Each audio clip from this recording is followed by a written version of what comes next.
gotten in sticky situations in the second half before, but this time they were able to get out of it. And I'm curious, what do you think was the answer this time that you can hopefully apply next time?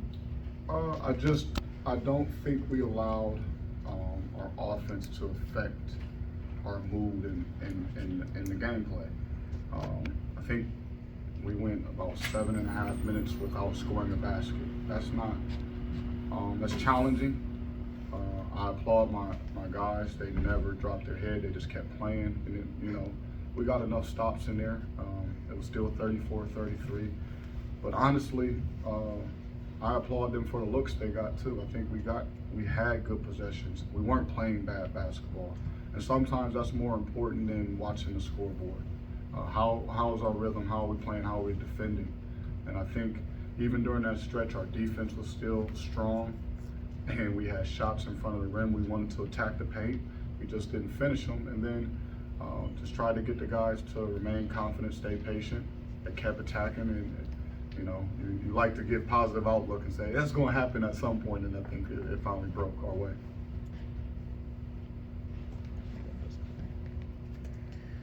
Drew, we've talked about Jakob, the ups, the downs, the ebbs, and the flows. Obviously, the statistics were more on his side. Just what was it like for him to gain that confidence with the little things he's doing, with the things that maybe people can see tonight? I think he had more pop tonight. Jakob has he's played a lot of basketball going back to the summer, and he's taken on a huge role. He practices hard, and we don't have a lot of practice players now, so our guys take quite a few reps. I think he's been fatigued, but he powered through. You couldn't tell tonight, but there's been some games and some stretches where I looked over at him and just said, man, he's giving me everything he has, but he don't have much. And I tried to be more strategic with his substitution patterns. I got him out early, didn't let him play such long stretches, and just kind of asked him, are you okay? Do you need one? I liked his aggressiveness. Tremendous job, especially in that first half, just continuing crashing the boards, just gave us extra possession. We had 13 overall, 8 in the first half, so that was huge. And then he had some big steals too, and another big time block. Drew, you've been learning how to play without Jobby. Talk about Dixon's performance tonight. He seemed like he was, you talk about Jakob grinding through and pushing through. He looked like he was doing the same thing. Yeah, in general, it's been a long stretch for our entire team. I looked at our schedule. We've been probably on, and it's not to say anyone else isn't going through it, but it's been like a 37, 38 day stretch, and we've been on for about 32 of those days. Few off days mixed in, but it's tough. We've been on the road 5 times. All of those things, they start to eat at you.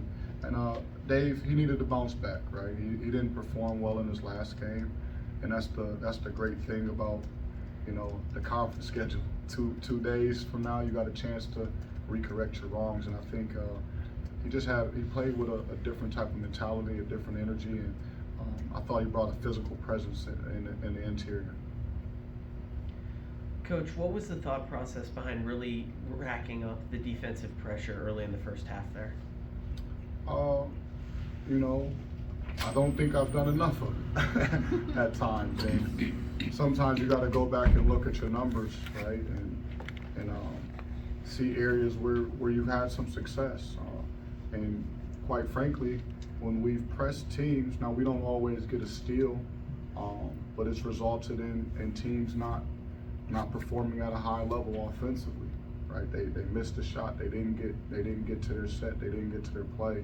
And I really just tried to disrupt the rhythm. I didn't anticipate we would get as many steals as we did, but I really just tried to disrupt their rhythm because they're a good offensive team, and I didn't want their shooters and their sets to start dictating the game. I thought if we can press them, take some time away from the shot clock, and really kind of dictate what they would do on offense and make them have to play maybe one-on-one or just with a single ball screen.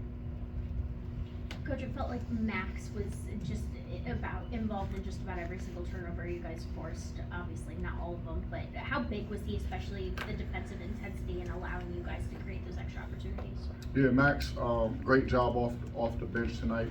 right? I'm sure he probably would like to make some more of those shots that he had, but I think overall it's one of Max's best games that didn't involve a huge output of scoring, right? I think overall he was just in tune. He had a good bounce to the step. He was reading and reacting. He was communicating on defense, and that's a lot of growth that I believe he's made. So, I think his effort in the first half, especially, I can't call out the significance of the run, what the score was, but he was a part of it in that lineup, and he had, I believe, 2 steals in that mix as well too. And then his steal late in the game was huge, right? It was a big time steal. Coach, Cam just talked about the energy and the juice that Kareem brings every night. Can you talk a little bit about what he brings on the floor, but also as a leader in the locker room at practice? Yeah, Kareem it's organic for him, right? He's played the game from a leadership perspective since before I ever had a chance to coach him. He's always been vocal. He knows that's a skill set that he brings to our team. I just continue to challenge him on his leadership. Not only do you have to be vocal, you got to do it by example, right? Not only can you lead with fire, but you got to lead with some hugs too. And he's continuing to develop and rise to the challenge. And our guys, they look to him and kind of see what his mood is. So, and that's a tough challenge. Because there's probably some days where you just want to relax, you may not want to be on. But the tough part is when you step into that responsibility, it comes with the territory you have to be, and he continues to deliver.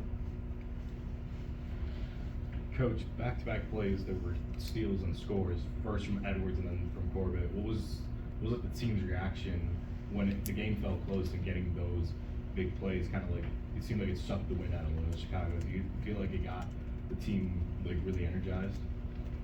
I think so. I'm sure. I mean, you were watching the game. You seen them fire off the bench right after those 2 plays. It did. We were able. We pride ourselves on our defensive capability. And tonight we made some huge plays on that end. I thought we were tough defensively throughout the game. And it kind of paid off, right? Our discipline, playing to our principles, we got those steals and we're able to turn them into easy baskets, and that was huge. It sparked us.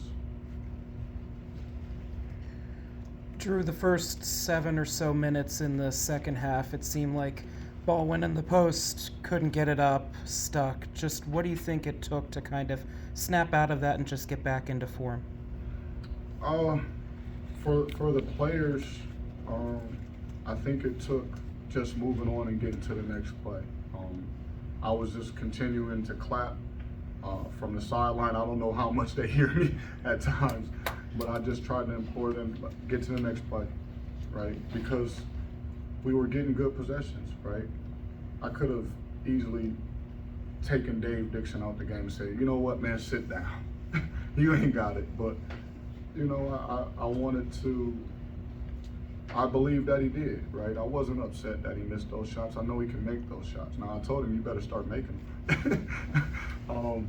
But I just think eventually our defense started to make some plays and we generated some easy baskets, and that helped us.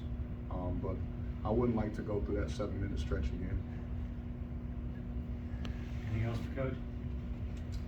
All good. Thank you.